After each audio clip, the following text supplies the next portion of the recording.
Good afternoon, everyone. I am really honored to be here today to introduce you to a panel of powerful stories. Women of progress, making advances globally, and leapfrogging, accelerating in light speed in the Kingdom of Saudi Arabia. With the new compass pointing towards progress and global competitiveness as the thread and the common theme of the FII, here are some interesting numbers. So women hold 28% of senior management positions globally. In KSA, that is 14%. Women hold 20% of CEO positions at Fortune 500 companies globally. Women hold 13% of seats on Fortune 500 boards of directors. In KSA, that is 20% of boards of directors. Women make up 46% of the global workforce, but only 25% of managers globally. And to highlight women representation in KSA specifically, women in STEM fields have made significant progress in recent years, comprising 34% of the workforce, in line and a little bit higher than the global average. We are living in a time of great change, and one of the most important change is that the increasing number of women in leadership roles. So in both government and business, we are seeing more and more women taking on top positions. This positive development for humanity, this is a very positive development for humanity, and it means that we are tapping into the full potential of our societies. So what can we do to support the rising role of women leadership? Now, I am honored to welcome you to all welcome together our esteemed panel, the live examples of women leaders, challenging the status quo and painting a new identity, making history in their respective fields. In international diplomacy, Her Royal Highness Princess Reema Bandar Al Saud, Ambassador to the United States Embassy of the Kingdom of Saudi Arabia. Thank you. And in multi-sectorial business and the finance world, Lubna Al-Olayan, Chair of the Executive Committee, Olayan Financing Company. In global investment and asset management, Jenny Johnson, President and CEO of Franklin Templeton. In global financial markets and politics, Laura Cha, Chairman of Hong Kong Exchanges and Clearing. In global supply chain and services, infrastructure and innovation, Henadi Saleh, Chairperson of Agility.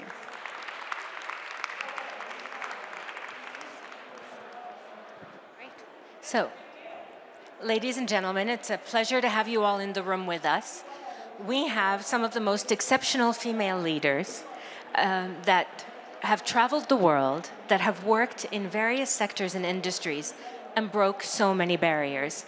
Ladies, my question to you is, shall we talk about all the obstacles we face to get to where we are today, or should we say, today moving forward, as women with experience that have had to break the doors, the walls, crawl through the windows sometimes, we've achieved and we're grateful for the success. What happens for this next generation of women? Lubna. Well, thank you very much. I'm sure that there is a lot of noise outside, so anytime you don't hear us, just wave for us here. I totally agree with you, Princess Reema. I don't think this is the time for us to speak on the challenges we face. We should speak about what are the challenges we see for women. Having spent 40 years in working in probably the longest amongst my colleagues, it will take us 5 days maybe to tell you about the challenges. So let's move to the future. Munira, when she said that for us, the challenges in Saudi Arabia, we don't have enough women sitting on the boards of publicly listed companies.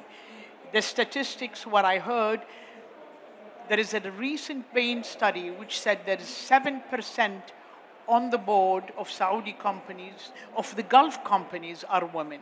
Saudi Arabia is a little bit lower than that.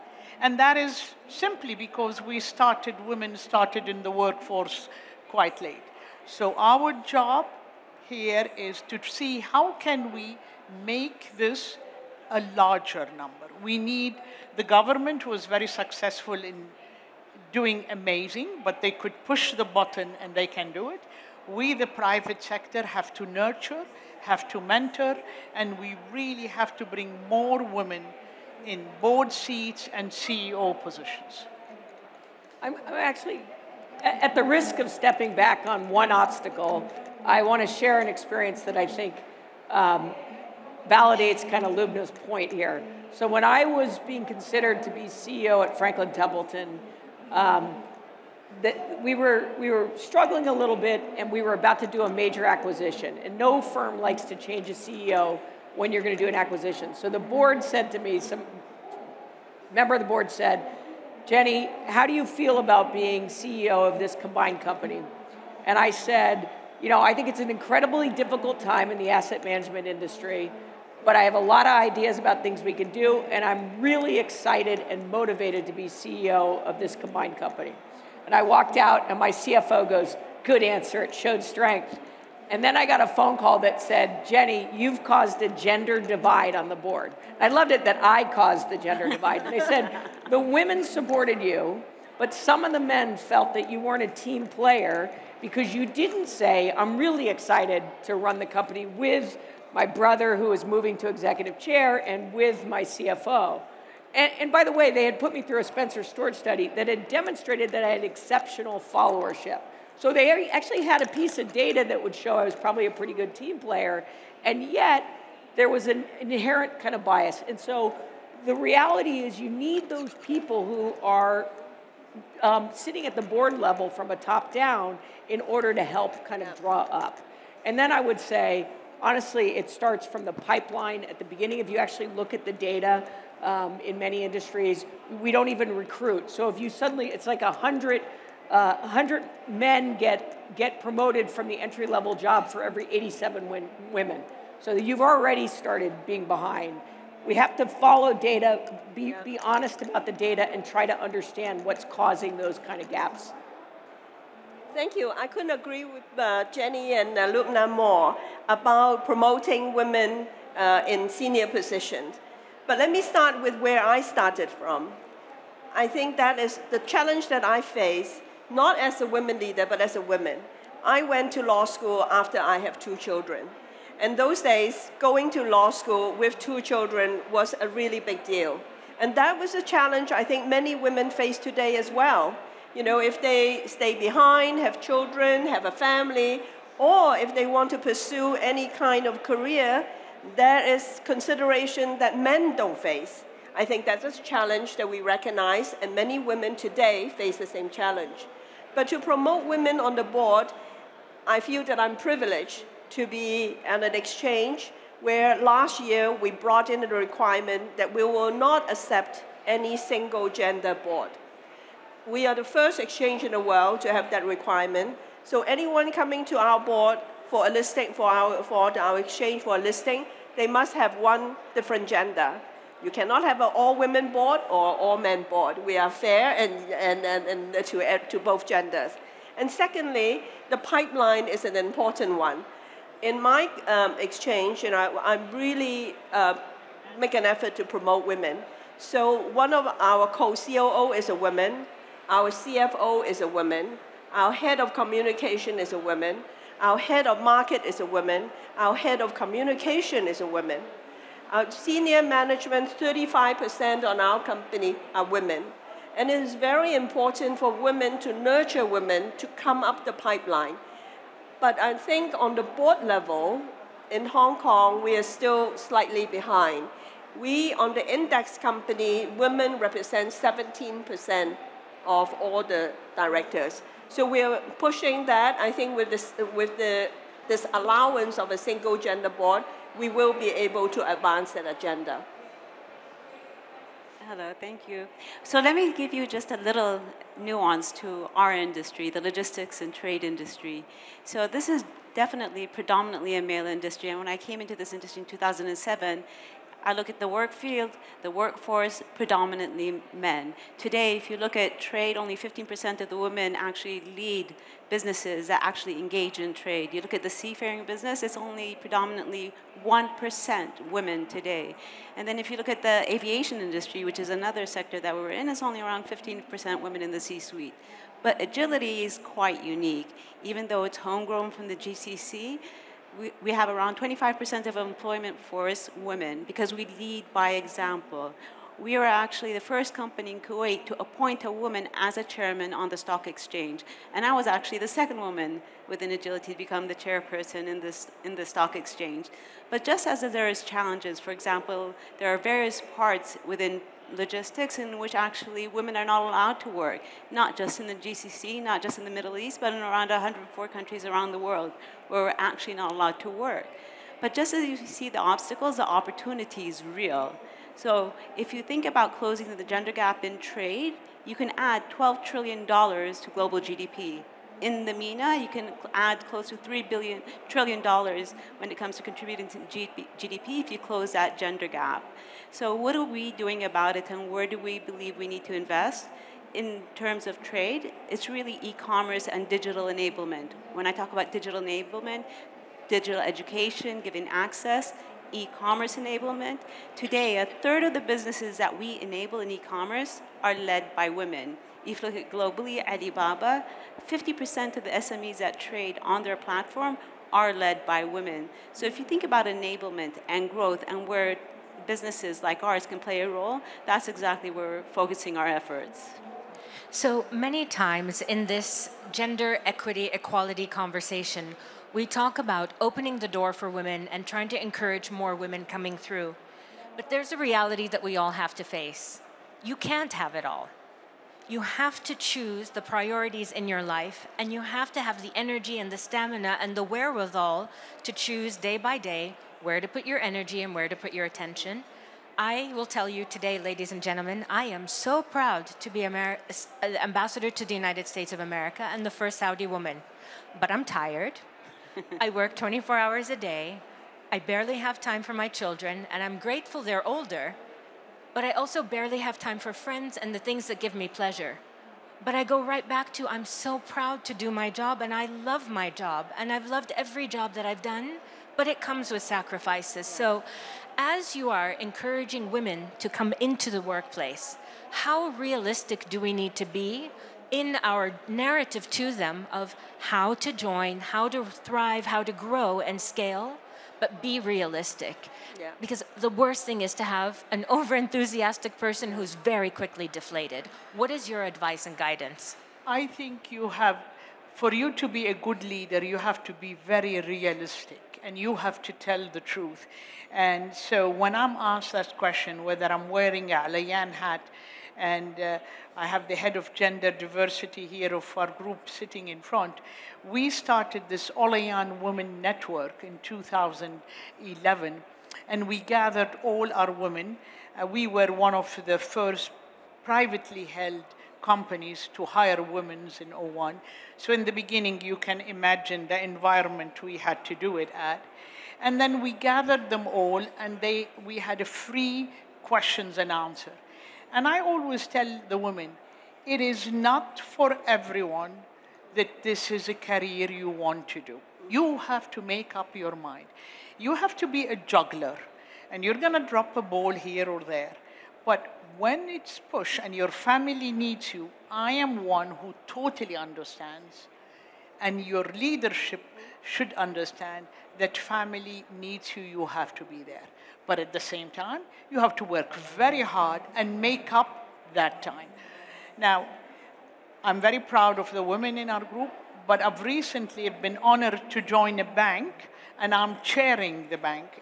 I guess it's the first bank in Saudi Arabia to be chaired by women, but that's not what I'm proud about.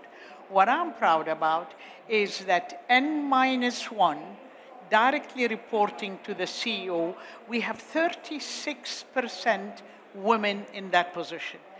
even if we go and I deal with many foreign banks, I speak to them, very few of them have reached that stage. Yeah. It is, you will know, and we're not talking senior management, we're talking NMI, and they're all brilliant women.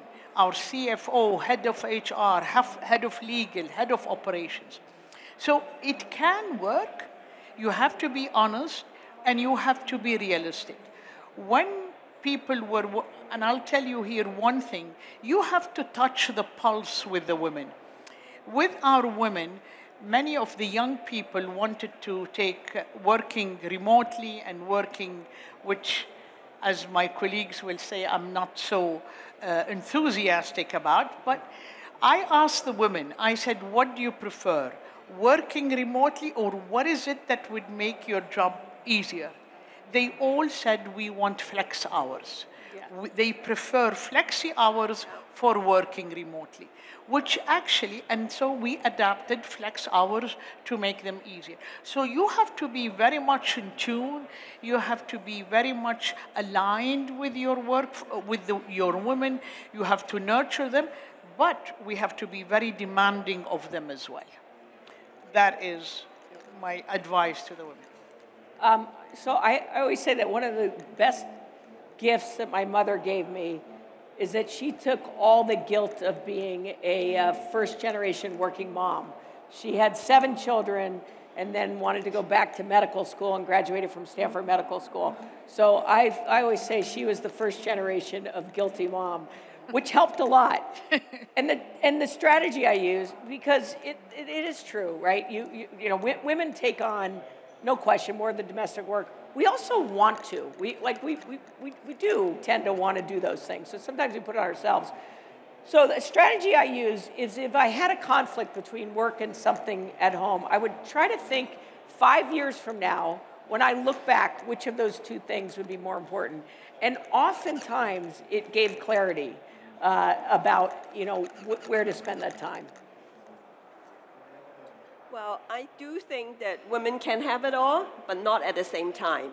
At different stages of your life, you can have different things. And at different stages of your life, you have different priorities.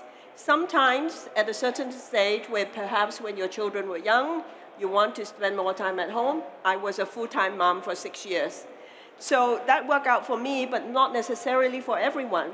But there are certain times that you'll feel that this is the time that I want to devote my time to my career, then you have to know what is the price you are prepared to pay. I think, you know, you have different stages and you went through for yourself and for your family and for people around you. I think it's very important that you know what you want at that particular time, because if you try to do everything, which we all do, then we will not be good in any of these things. And at the end of the day, I will say, women do have to try harder because we have so many roles, different as a, you know, as a wife, as a mother, as a professional, as, you know, in our culture, as a daughter-in-law, you know, as a daughter, etc., etc. So those are all demanding, and we do have to try to juggle. And I used to say, no, I'm not juggling, I'm struggling. You know?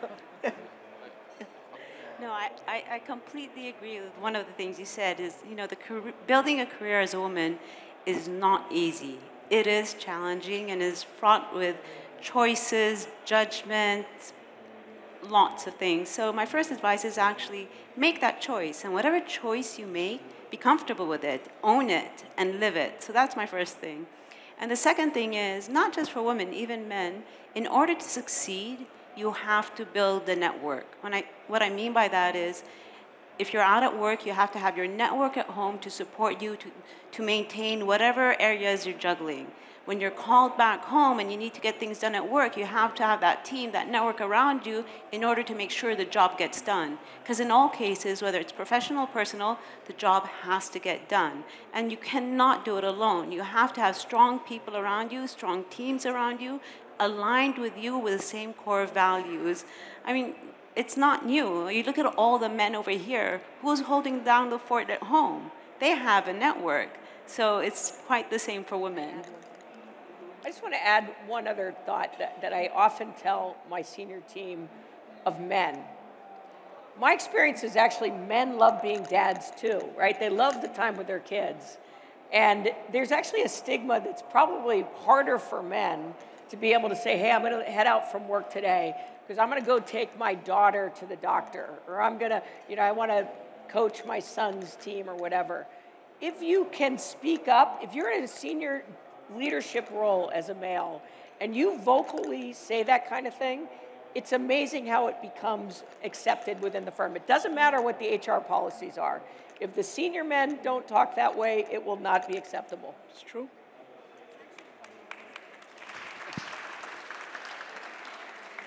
I find it interesting that we've had about 15, 20 minutes, and this is the first time we talk about men. So, gentlemen, this is for you. We talk about gender equality and equity as if it's only women that need it. How do we make sure that we have a balanced office space that allows for this inclusion of women, to your point, coming in from the bottom, from the middle, and having that pipeline of success, but not at the expense of the young men, who it's not their fault that the system was created biased. It's not their fault that for the past 100 or so years, that's just the way the world was. How do we make sure that we keep competitive in the workplace, that we keep energized and respectful on the base of both genders? Because I have seen it. I had one young lady a couple of years ago that worked for me, and she said, but you should employ me over him because I'm a girl and it's our time. And I was like, that's the worst thing you could say to someone. Right. Tell me I should hire you because you're profoundly qualified and capable for the job. This isn't about comparison. So how do we create the environment that allows these women to come in and thrive and feel not just welcome but supported, but not at the expense of the young men in our organizations? I think leadership responsibility is to choose the best person for the job, irrespective of gender. So we have, I'm keen about senior management, and I'm keen about women in senior positions. And, you have to balance. There is sometimes a mental gap when you are at this, to hire a man before you hire a woman. And we faced it all. So what we have done with our senior team is we put a KPI for them, bonus KPI, heavyweight on hiring, employing women. That was because we felt, and I'm not a person who believes in quota, but sometimes you need really to push it. But to be honest with you, it depends on the company, it depends where we are. Yesterday, I was having lunch with the Deputy Foreign Minister of Greece, and I want to tell you. So we were talking about gender, and I'm excited. He said, Lubna, I want to tell you something. And I said, yes. He said, I have the opposite problem. I said, what do you do? He said, I have 80% women working in my office and only 20% men. And when I walk, they say, what's the matter? You can't hire men? So I guess, which is, we're going to reach, you have to balance, and leadership have always to balance to see who is best, keeping in mind that we shouldn't really go against the men as well. So that's our responsibility. I don't know that I have a great answer for it. I think you fundamentally have to believe that a diverse team is going to have better outcomes. And they demonstrate, and diversity is way beyond gender, right? So there's so many things that go into diversity because it brings different thinking in.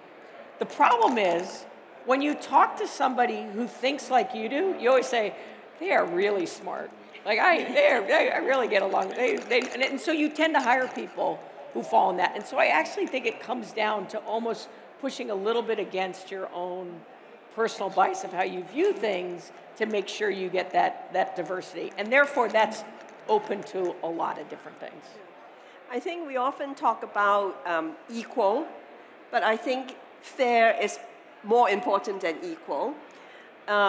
It's important to make the distinction because, we want to be equal, but at the same time, we want to show that we are fair. And that's where meritocracy comes in. A personal story, when I became chairman of the stock exchange, I started at the demand of a few women colleagues. So I started to have a monthly tea with all the women staff, 10 at a time. After I have 3, I got complaint from the men. They say, that's not fair. How come only you are having tea with women? And so after those complaints, I said, that's fair. So then I started to have a mixed crowd tea. And that, to me, it never dawned on me. I thought I was reaching out to give the nurture, to give the support to women, but the men felt they were left out. And that is the real, real example. That I have to tell you, I felt the same thing. The head of diversity said you have to speak to the women, especially up. So we had this women gathering, and then I said, we heard it's not fair, so we decided to have it a mixed setting. So we have to be careful not to be biased. We have to be, I agree with you, fair. We have to be fair about it. Well, I think in order to be fair, you need to be very clear what your targets and your outcome is and what you're driving towards. I look at the roots of agility. We were a small company present in 3 countries, and we had a very clear goal back then. It was the 8x8 goal. So we had to grow from around 80 million in market cap to 8 billion. Very clear. We need to be from a local player, become a global player. And we had to do that through acquisition. We hired an M&A team. The person who led it was a man, but 50% of that team were women. They were leading massive acquisitions.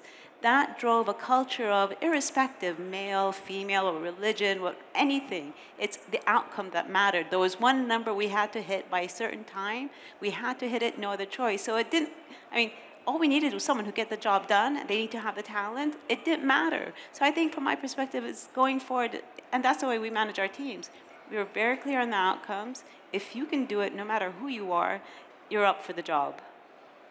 So in my sector, government, at the foreign ministry, I am at the mercy of who applies for a job at the ministry. We're not going out and recruiting. They're coming to us. So by default, I have a smaller pipeline. And what I've recognized is it may be a small pipeline, so I'm not able to go and recruit. But it is my responsibility to try to cultivate these individuals, particularly the women, and help them leapfrog from when they are with me to where they need to go.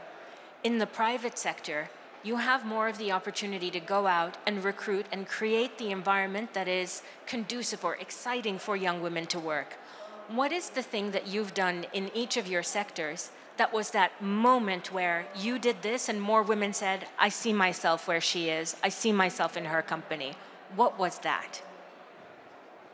I'm going to let my colleagues here start it, but I want to say, I have to tell you, on the private sector of Saudi Arabia, one of the people who poaches most of our jobs are the public sector. Especially in the women. We were the first to hire women in our group, and really they were quite poached by, so maybe you should speak to us and we will give you the ladies. Exactly. But anyhow, I was poached from the private sector. No, I think the government has enough resources. But for you, Princess Reema, anytime. I'm going to give 2 examples. So the light bulb went on for me. So in the asset management business, I have 5 kids. And so I said, does anybody, 3 of them are daughters, anybody going to follow me in this industry? And my daughter goes, no, Mom, I want to do something that helps people.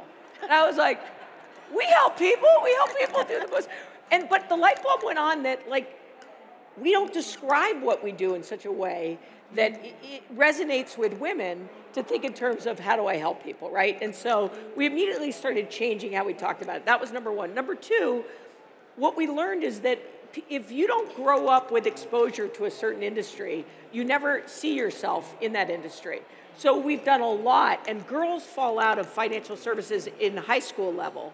So we now bring interns in. We work with the programs, actually the founders here at FII, Girls Who Invest, and she recruits high school girls and puts them in financial services companies. And it's amazing the number that then stay in the pipeline. through college. Boys you can recruit, like historically sort of underrepresented group of boys, you have to go to different colleges, but they don't fall out at college in the same way girls do. Well, I think when we talk about leadership, whether men or women, I think it's the same characteristic. But obviously, we want to promote women because women had not had the same kind of opportunities before. But what I have observed in different organizations that I have been part of is that sometimes women among themselves are very competitive. And that is, when we try to recognize who are the people to promote, who are the women to bring up, and if they are not a team player and they try to elbow out, I think no matter how smart that person is, he or she will not be a good leader. And so sometimes it's the negative that tell you what would be the good attribute that you will look for, and then those are the people who will nurture the next generation people coming up. I think there are two things in our company which by default, now when I think about it in retrospect, has created a lot of traction for women to come and work with us, and at the same time, retained men too. So one is our culture and mindset. So even though we're a large organization, we're relatively flat. And that level of flatness gives a lot of exposure, a lot of networking, and a lot of voice to everyone who joins us. So it gives them the opportunity to go on the ladder, get placed wherever it is they need to be based on their merit. So that was something very attractive. But that couldn't have been done if we did not have flexible hours. When I talk about the importance of flexible hours, I'm not talking about it nowadays. We practice flexible hours back in 2007, 8, 9. I look at when I joined Agility. So I joined in 2007. I had my first son in 2008. 2009, I became a single mother. And then with all the hard work and flexibility, as long as I got the job done, in 2010, I became a board member. So there are rewards. People visibly see it. It's tangible, and they aspire to achieve it. So we're almost out of time, but I'd like to ask perhaps a controversial question. Do we need to keep talking about gender equality to be polite, or could we just talk about the rights and role of women in the workplace? How do we get over the sensitivity of just addressing women's issues without making this a broad conversation? Or is it a broad conversation, and therefore we should be focusing on the equality over the inclusion of women and the uplift of women in business? Where should we be focusing? I think we all are for gender equality and equal rights for women. I think different countries have different issues. We had our own issues. What we have leapfrogged for is amazing. I didn't think I will see it in our generation. And I think we'll stop talking about it when we achieve it. And we are going to achieve it. The only thing is, for all the young women, I think there is certain stereotyping when you are at the top. I just want to say the story. A couple of times in Davos, when a woman is asking in a closed session, the first thing someone would comment, "Oh, what a lovely color you're wearing. Oh, a new hairstyle." I don't understand why these biases will come. And I wonder whether these biases will continue even we achieve gender equality, but that is what has to make us just ignore it and not get distracted by it. Well, and just following on that point, I have to point it out because for those of you who are watching the board of directors session, I just so here we are, and I know the moderator, and he's a great guy, and I don't think he's a sexist guy particularly, but there's Jane Fraser, probably the second largest company on the group of maybe 11 there, and none of the CEOs knew what the question was, and her question was, what's it like to be a woman? What was your path being a woman going up? And I kind of called the moderator on it later, and he said, well, I thought people would want to hear it. I said, so all the men get to answer about the global macroeconomic environment, their strategy, and Jane's answering about being a woman? Like, those are the types of things. And it's not intended to be malicious in any way. No. intended to be complementary, and we should stop these biases. I think the fact that we're still talking about it, that means we're not there. Sorry? If we are talking about gender diversity and equality, we're not there. And so it will come a time when we don't have to talk about anything. We just talk about leadership. It's not about women leadership. It's just simply leadership. And I think that's when we get there, I think. I would actually flip the question. I think the right question is, you know, how do we make sure that the male's role outside the workforce becomes equalized to that of the women's? And if we address that and the men take on the rights and roles they should, Well, gentlemen, we love you. We respect you. Very excited to work with you. Thank you. Thank you, ladies. I appreciate it. Thank you. Well done. Thank you very much.